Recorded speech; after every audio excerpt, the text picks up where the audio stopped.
And here we go. We have FXOZ. He is at the top right-hand corner of the map. And we have Rox.kis at the bottom left-hand corner. This is another PVZ. So we're going to see if FXO can even the score. Sorry, yeah, if FXO can even the score. There we go. Rox has been pretty impressive so far. I mean, especially Slivko. Completely unknown player, at least to me. I don't know if anyone on the stream has heard of him, but I haven't. But what I've seen has been quite impressive. So. Yeah, some Russians there say he's good. Definitely. Definitely. Now, CatZ, have you played on this map before? Let's see. Yes. Isn't this a 2v2 map? No. Maybe. It looks kind of like not. one though. I think I've played on it before, but yeah, I get the general idea of it. I think it. I could see what why a Zerg would pick it. I mean, there's multiple entrances, but not really to the natural. But then again, the natural is kind of wide open. Yeah. There's a pretty big space. Although it seems like you can create a pretty decent wall, as FXOZ will probably show us. But we'll have to see. Interesting that he next first last game, and he went Forge first in this game. And Slivko went Hatch first, and now he's going Pool first. So both players are playing a little bit more conservatively this game, actually. Yeah, that's live Zerg though, not Slivko. And True. I think Slivko didn't go Hatch first. He went Pool first, and then expanded as he saw, as soon as he could, as soon as the Pro wasn't blocking it anymore. No, live Zerg taking the gas a little bit earlier than I'd like to see it, but that's probably because he's not expecting Z to fast expand on this map. OZ, just because, you know, it doesn't seem very easy to fast expand on this map. But OZ, he's doing it anyways. A very good player, and he was quick to identify where to wall in, really. Yeah. I mean, I'm sure he hasn't played this map before. And, you know, to just be like, on the spot, be like, oh, okay, I can wall it in right there. That's impressive. Yeah, he definitely has a good eye, and I think that's one thing that I think separates Koreans, or just great players, from the average grandmaster level players. That he doesn't need to practice the map to be able to construct this wall. He can just basically, he knows all the building sizes and placements well enough that he could just eyeball it and construct a perfect wall on any map. Yeah, it's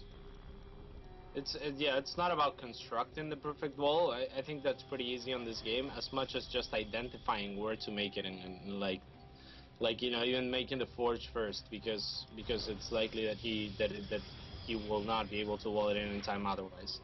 And just like identifying things like that, like usually a lot of Protoss players will wall in from the ramp to the Nexus, and I bet he does it in some other maps too. But it's just.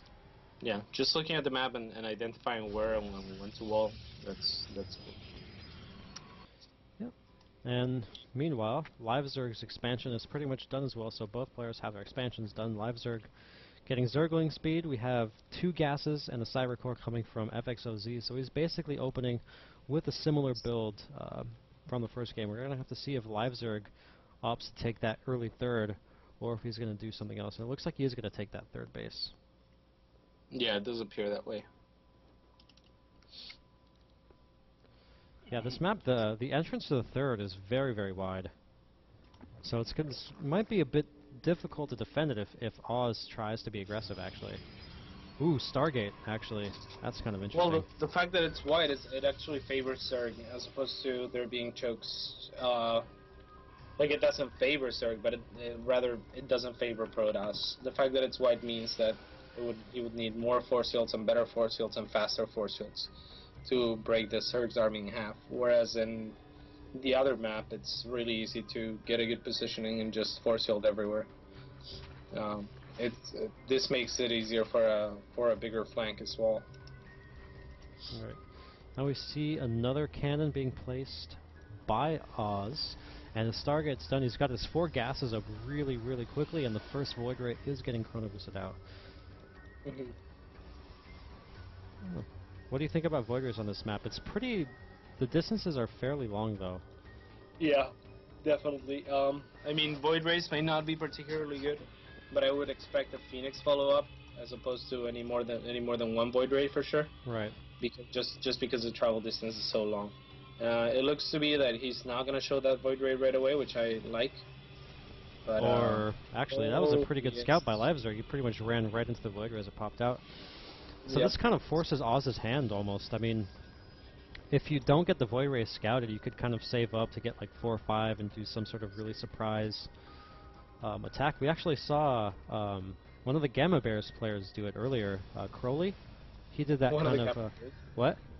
One of the Gamma Bears. Yeah, one of the Gamma Bears. We saw Crowley do that kind of 4 or 5 Void Ray build, where I'm assuming just didn't get scouted until it was kind of too late, but LzGamer found it pretty early, so he'll be able to adjust relatively easily. And we see 2 Void Rays now, the Phoenix is coming out. Yeah, definitely, I don't know. That's 1 Void Ray too many in my opinion. But we'll have to wait and see. As you mentioned earlier, it's a pretty long rush distance. And yeah, LzGamer did a great job already at connecting his bases with creep. Yep. As long as he makes enough spores, which he is making a spore at each base, maybe like 1 more at a couple of bases wouldn't hurt. Right. There it is actually.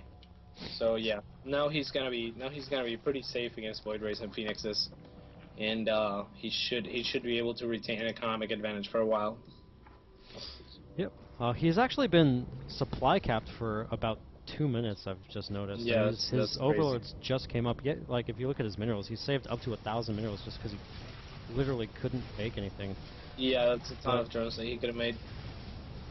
And now Oz is actually teching all the way up to Colossus, and I think the one advantage that this Stargate tech does is it allows him to basically direct tech to Colossus, and like if you notice, he literally only has 3 sentries, and he's starting his first Colossus. He has like no ground army whatsoever. And yeah, the only good thing about this is the fact that it just distracts the opponent enough so you can get that higher tech. And wow, 2 queens. 3 queens even. Oh, yeah, it looks like all 3 queens are gonna go down. He should not be attacking, he should be trying to pull back. His spore crawler, 1 spore goes down as well. His spore crawler position wasn't the greatest, but I can't blame him too much for that because he probably just thought it was 2 Void Rays and maybe 2 Phoenixes or something like that. And another queen looks like it's going to get taken out. But meanwhile, LzGamer is actually taking a 4th base. That seems to be really, really ballsy. I mean, I like it. There's not much, just like you mentioned, the more common follow-ups are going to be heavy tech follow-ups like Colossi by Protoss. Yeah. So there really is a timing window where you can drone up. Oh, nice pickup of the Void Ray, but like, I mean, that was really risky. If Phoenixes had been anywhat closer, he would have lost 2 more queens. So we do see 5 Phoenixes and 1 Void Ray remaining. Meanwhile, Oz has 4 gates in his main base. He does have that first Colossus out. The second one's going to be almost done, and Oz is going to be going to take his 3rd base. There is a Zergling there that's going to be denying it for about an extra minute or so, which is not bad at all. And these Phoenixes are just being really, really annoying. And the first Hydras are out too, get taken out. Yeah, Phoenixes are good units. Yeah, they are. We have a nice scout here. Overseer basically saw pretty much everything in Oz's base, and that 4th base is up and running. It's not yet saturated, but I'm assuming that in about a minute or 2 it will be quite saturated. And this puts LzGamer in a pretty good position going into kind of the mid game. I mean, he'll have a strong economy. I think it could have been a lot better. He did take a lot of damage from that Void Ray and those Phoenixes. Yeah, he saw him coming, so I don't know. He could have done a lot better against those. And if he was planning to go Hydras from the start, as he is right now, I think he could have gotten the Hydras a lot earlier. So yeah, he's gonna be in an okay position as long as he manages to defend. But really, it's a pretty even game. If not, I think OC might be ahead right now. Ooh, this is really bad. Really nice fungals there, going to kill all the Phoenixes down at the 4th, and that's. I mean, I think FXOZ kind of accomplished what he wanted to with those Phoenixes, so it's not the biggest loss in the world, but you know, you never really want to throw away what is almost No. 600 minerals worth of Yeah, Phoenix. I absolutely. mean, And they help so much against infestors too. oh yeah. The battle just to lift off the infestors is huge. Mm-hmm. I With think that's before they that's can a get really into moves. underused um, aspect of Phoenixes in PvZ. Definitely. Yeah. I mean, infestors are like paper thin against Phoenixes. Like, Oh Jesus Christ! LifeSurg is a beast at making drones, man. This is wow.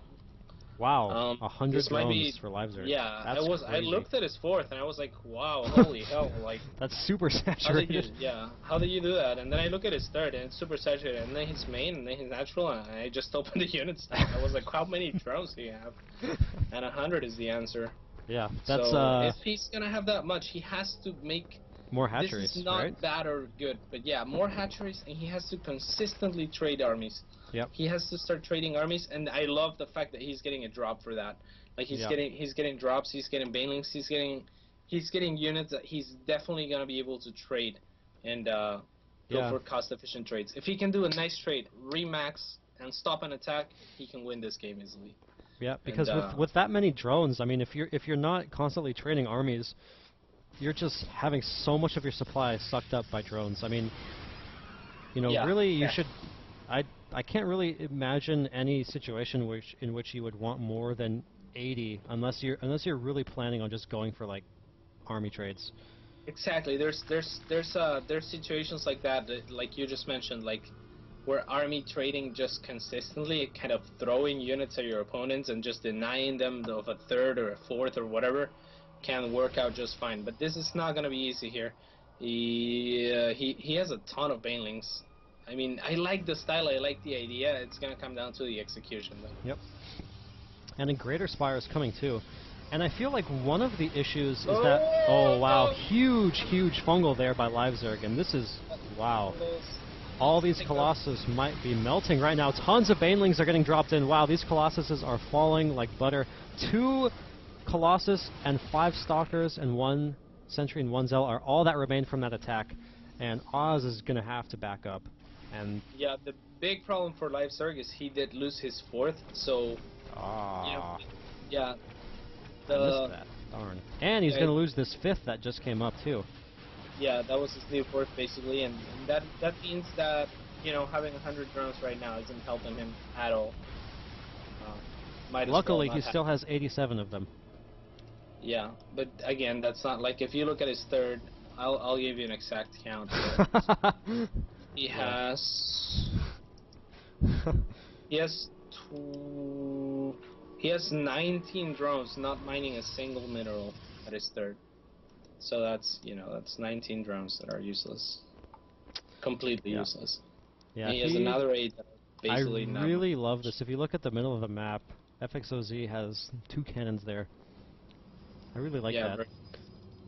Absolutely. I mean, he's almost maxed, and there's no reason why not. That's where he's staging his troops, and it helps with the action. 1 Zealot that's killing this this 4th location. He's gonna have to cancel that hatchery. So, and now Oz is taking his own 4th. So he's actually looking to get up in bases against the Zerg player. So I mean, this went from a really good-looking situation to LiveZerg to a really bad one because of a really nice sort of deception attack by FXOZ. I think all it was is the fact that LiveZerg lost his 4th. If he had been able to keep that 4th and do the exact same trade that he did, right now he would be, you know, maxed again twice. Yep. And we do see that Broodlords are out. We have 5 right now, but FXOZ has Blink, and he's got a ton of Stalkers. He has 30 Stalkers, and 5 Broodlords is not quite enough. 6 now is not quite enough to deal with 30 Stalkers. That's a lot of Stalkers. Well, he does have 5 Infestors with full energy and a ton of Banelings. So again, it comes down to the execution. But the army that LiveZerg has is gonna be so hard to control. You know, like when I say it's gonna come down to the execution, it doesn't mean like, oh, like if he's good, like he's Grandmasters, he should be able. Nah, this army is really hard to control, man. Yep. And meanwhile, LiveZerg is taking 3 expansions at the same time. And here we go. It looks like he's going to go in, and I don't like the fact that his whole army is basically trying to run up one small choke. I don't think this favors him at all. Yeah, you're absolutely right about that. I like that. And he kept wow, his that army was behind. not Nice fungals, a hopefully good smart drops offensive here. link. Yeah, and he was baiting it too, but he didn't really drop all the banelings. Now he's dropping them on the Colossi. I would have rather seen them on the Stalkers maybe, and fungal the Colossi to make sure that they die. Yeah. But yeah, again, this is a really hard army to control. So he didn't do all the drops, he didn't do all the fungals, and as a result, you know, a ton of armies running away, and this is gonna put him in an even harder spot. Yep. OZ is And so good, OZ man. killed That one another zealot- expansion with one zealot. Yeah, that's crazy. That one zealot's just insane. Yeah. And now LzGamer is actually down a base. It's 4 bases to 3. I mean, he has this the bottom right, but it's completely empty. I mean, it's naked. It's not effectively not doing anything for him. So LzGamer, I mean, he's won both major battles in this game, but he still finds himself behind in the game because while FXOZ was losing these major battles, he's in such a great position that it's not like LzGamer can just counter him and win. And he's done very, very small but really deadly economic attacks on LzGamer and just stopped LzGamer from actually capitalizing on winning these battles. Yep. And oh wow, he has a mothership. Yep, that's not good. No. Especially against Birdlords. Now, I feel like LzGamer has enough banelings to just run him inside the vortex and deny all this splash from the Archon toilet, but I don't think it's enough. Like, I don't think it's gonna be nearly enough to win him the game. He's just way far behind in economy right now. The only thing is that the mothership is so immobile that if LzGamer attacks kind of the top left area, oh, actually, he's coming through right now. Yeah, this is actually. There it is. Yeah, oh my God! If he vortexes right fine, now, that would fine. suck. Yeah.